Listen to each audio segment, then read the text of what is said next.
The greatest fear of the Viking warrior was not the axe, the storm, or the cold embrace of the North Sea. Their ultimate terror was far quieter, far more agonizing, the absolute statistical zero of being unremembered. We are trained to view death as a full stop, the final operational closure of a biological entity.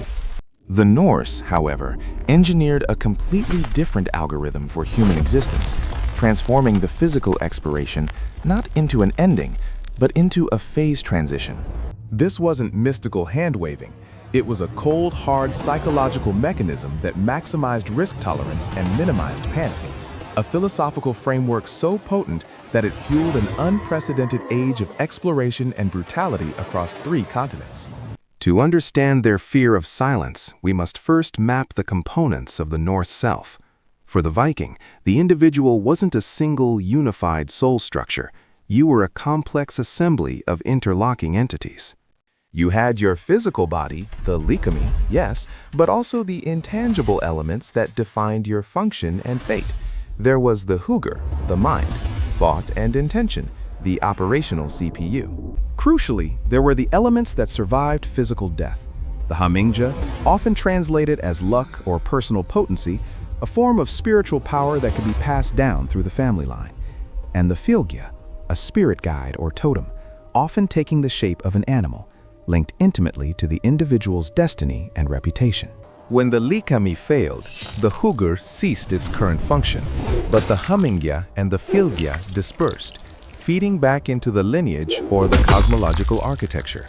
The true, irreplaceable component, however, was the name, the ord, and the accumulated reputation, the drangerskap. Death was merely the shedding of the corporeal vessel.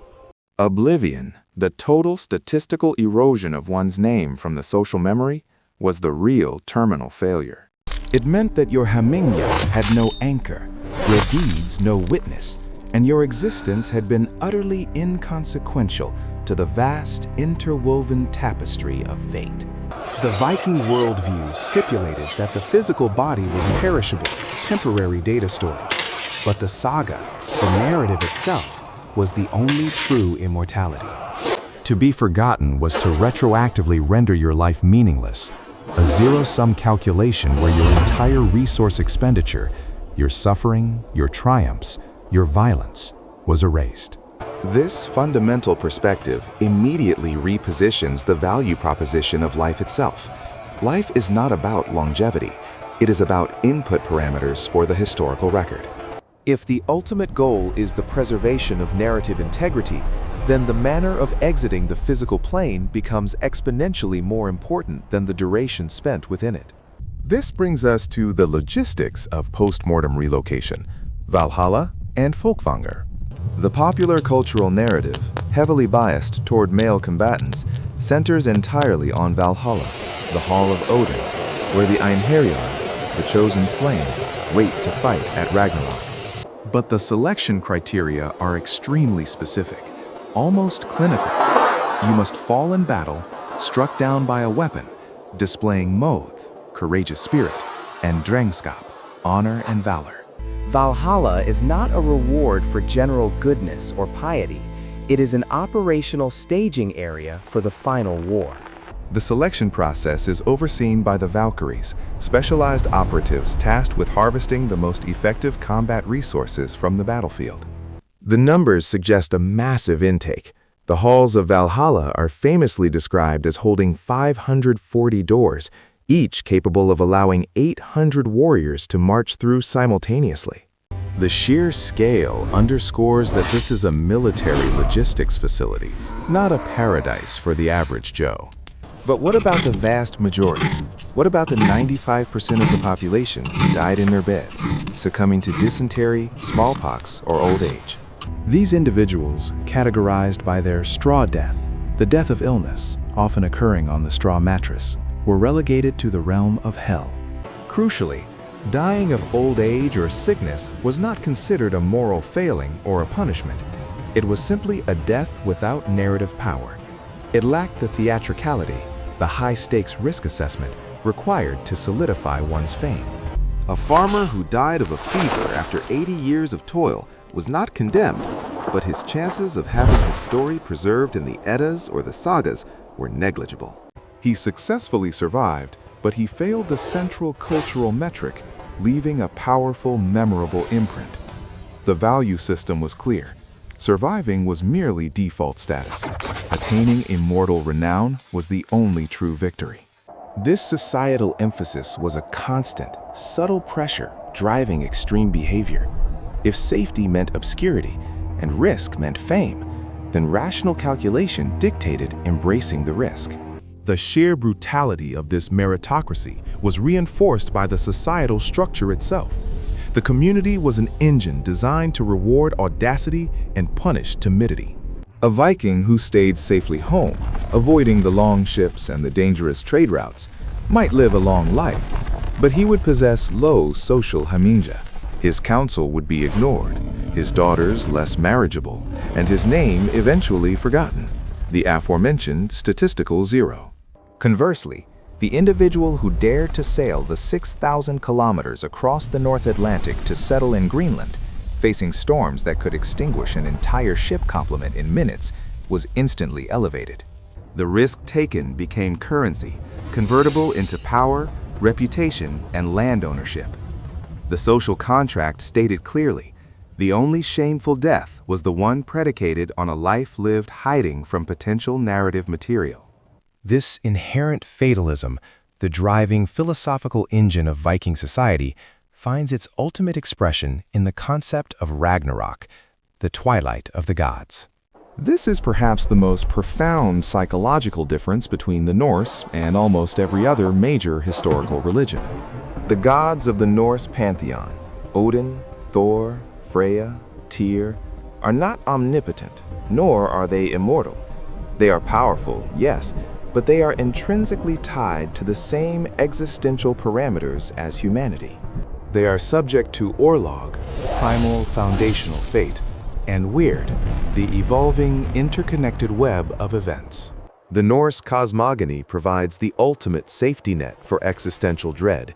Even the divine entities, the very architects of the current world order, are guaranteed to perish in a cataclysmic, universe-ending battle. Odin will be swallowed by the wolf Fenrir.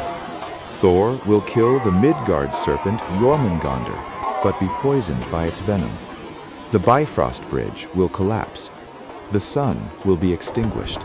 If the gods themselves are destined to die, if their power is ultimately finite, and their destruction pre-programmed, then death ceases to be a mark of failure or shame for humanity. This theological fatalism removes the fear of divine punishment, like the eternal damnation promised by burgeoning Abrahamic faiths. The gods are not judgmental overseers of human morality. They are comrades in arms facing the same existential threat. Their impending doom liberates the human spirit. If the most powerful beings in the cosmos cannot evade the decree of Weird, then why should a mere mortal fear the inevitability of his own demise? This creates a profound sense of psychological parity between the divine and the human, transforming the relationship from one of master and slave to one of fellow sufferers, enduring a mutual, unavoidable catastrophe. It validates a life of struggle and high-risk maneuvers because the ultimate outcome, destruction, is the same for everyone, regardless of status. The environment of the North amplified this philosophy into daily operational procedure. The vast majority of the Viking Age unfolded in an ecological context where survival was never guaranteed. The average life expectancy, heavily skewed by high infant mortality, was low, and for those who reached adulthood, the environmental hazards were relentless. Consider the reality of maritime operations in the North Atlantic. Longships, engineered marvels with shallow drafts allowing river penetration, were also frighteningly vulnerable to sudden squalls. A longship typically carried 40 to 60 men. A single rogue wave, a navigational error in heavy fog, or a structural failure in freezing temperatures meant the instant loss of the entire cohort.